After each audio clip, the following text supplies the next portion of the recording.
అంటున్నారని వచ్చేసామండి. ఇక రాజమండ్రి పై నుంచి రైలు కింద నుంచి లండన్ నుంచి లడికిన రాత్రి వచ్చేసానండి.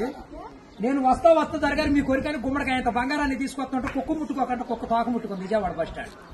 కుక్క తోక ముట్టుకున్న బంగారం మళ్ళీ మీరు ముట్టుకుంటారా లేదని 7 పాలేళ్ళ పెట్టించేసి ఏట్లో పడేపించానండి. 3 కోట్లు తీసుకెళ్లి మురికాలలో పడేశాను. మా ఇంట్లో కోట్లు కుక్కలు తింటుంటాయండి, లక్షలు లక్కలు తినేస్తుంటాయి, ఎలుకలు తినేసి చిల్లర చీమలు తినేసేస్తాయి. ఇక కాగితాలు కట్టుంటే కాగితాలు తీసుకెళ్లిపోతాం. మాకు పొయ్యిలో ఎండి ఇంట్లో బంగారం ఉందండి, కాకపోతే ఇంట్లో వాళ్ళు ఎసట్టాలు బియ్యం లేక ఎండిపోతున్నారు. గురుగారు మీకు ఏమన్నా డబ్బుకి కానీ ధాన్యానికి కానీ ఏమన్నా లోటుగా ఉంటే మా కౌరు చేయండి, మేము పంపించేస్తాం. మా అడ్రస్ మండలం మధ్య యాగారం దాని పక్కనే ఉండదండి, మల్లెడికి పక్కన పిల్లడికి మా ఊరు. దానికి మా అడ్రస్ కి సాయంకాలం ఉత్తరం రాసేసి పోస్ట్ లో అయిపోకుండా పొయ్యిలో వేసేయండి. మీరు పరిగెత్తుకుంటూ వచ్చేసి పంటకాలం కాడ 10ంటికి నుంచోండి, నేను 3ంటికి మురికాలలోకి అందించేస్తా డబ్బు. పగిలిపోయిన వాడి మీద వచ్చేస్తాను 10 కోట్లు మరి డబ్బు. అక్కడ బుట్టతో తీస్తే అట్ట మీద ఆరబెట్టుకోండి. అప్పుడు మేము చదువుల కాడ బాగా పాస్ అయ్యామండి. నేను చదువు సంకల వరకు చదివానండి, గుడింతాలు గుండెల్లాగా వచ్చేసి పాఠాలు పాదాల వరకు వచ్చేస్తే ఇంగ్లీష్ ఈదులు అమ్మడ పరిగెట్టేసి చదువు ఎక్కువైపోయి అబ్బాయి గారి సంతకం పెడతాం మర్చిపోయి. సోనియా గాంధీ గారి దగ్గరికి వెళ్ళి ఉద్యోగం అడిగానండి. రాత్రి రాజీవ్ గాంధీ గారు రాసిచ్చారు ఈ ఊళ్ళో ఉద్యోగం ఎక్కడైతే సంతకాలు చేసే పని ఉండదు. ఈ ఊళ్ళో ఉద్యోగం రాసాక ఒక పని దొరికిందండి. ఈ మధ్యన ముసలి ఉండకూడదని పొద్దున్న మా డిపార్ట్మెంట్ కి ఆర్డర్ వచ్చింది. ముసలి ఉన్న కాడి నుంచి అత్తాకోడళ్ళు పోట్లాడుకుంటున్నారు.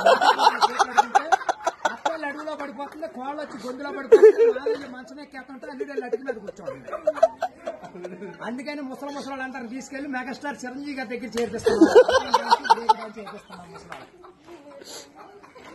గురువు గారు ఆయనకి దసరా పండుగ రోజున మా ఊళ్ళో ఏప్రాల్ పందాలు వేపిస్తున్నా నాపరాల మీద. ఏప్రాల్ పోట్లాడుకుంటే నాపరాలు ఇప్పుడు సమరాత్రి గారు వెళ్ళి సౌండ్ చేస్తుంటే, మునసూబ్ గారు వెళ్ళి ముడేస్తుంటే, కర్ణం గారు వెళ్ళి కాగితాలు రాస్తుంటే, ప్రెసిడెంట్ గారు వెళ్ళి పెళ్లి చేసేస్తున్నారు. ఇప్పుడు ఆ పెళ్లి భోజనాలకు ఎక్కించుకురమ్మని మా ఇయ్యంకుల వారు ఊపిలేని విమానాన్ని పంపించారండి. విమానానికి ఊరు చివరికి వచ్చాక ఊపి ఎక్కిపోయి కృష్ణానదిలో పడిపోయింది. నేను వచ్చి మీ బాజార్లో పడిపోయింది. ఇవాళ ఛార్జీకి మీరు 500-600 ఇచ్చారంటే ఛార్జీ డబ్బులు పెట్టుకుని వెళ్ళి కాకినాడ వెళ్ళి కాఫీ తాగి అక్కడ మీ పేరు పేపర్లు వేసేస్తారు. ఈసారి గారు ఇప్పుడు రాబోయే కాలానికి కాబోయే సీఎం గారు మీ పేరు పేపర్లో వేపించేస్తానండి. ఈనాడు పేపర్లో వేపించానంటే ఆంధ్ర జ్యోతులు అక్షరాలు లేకుండా వచ్చేస్తాను. చదువుకున్నవాళ్ళు చదువుకోవచ్చు, చదువు లేనివాళ్ళు చదువు. దొరగారు మన ఊరంతా ఖాళీగా ఉందని సాయంకాలం మన ఊరు కాలువలో కరువు మీటింగ్ పెట్టిస్తున్నాం, మీరంతా కాడ వచ్చేయండి. ఇప్పుడు కాలువలో కరువు మీటింగ్ పెట్టించి నూతులో టిక్కెట్లు ఇప్పించి ఏట్లో సినిమా చూపించి బుడమెట్లో చూపిస్తున్నా బురకట్ట. అక్కడ నీటి మీద తామరాకులు వేసి తామరాకుల మీద కుర్చీలు వేసి కుర్చీల మీద కూర్చోబెట్టించి మనిషికి 50,000 లోన్ ఇప్పించారు. 50,000 లోన్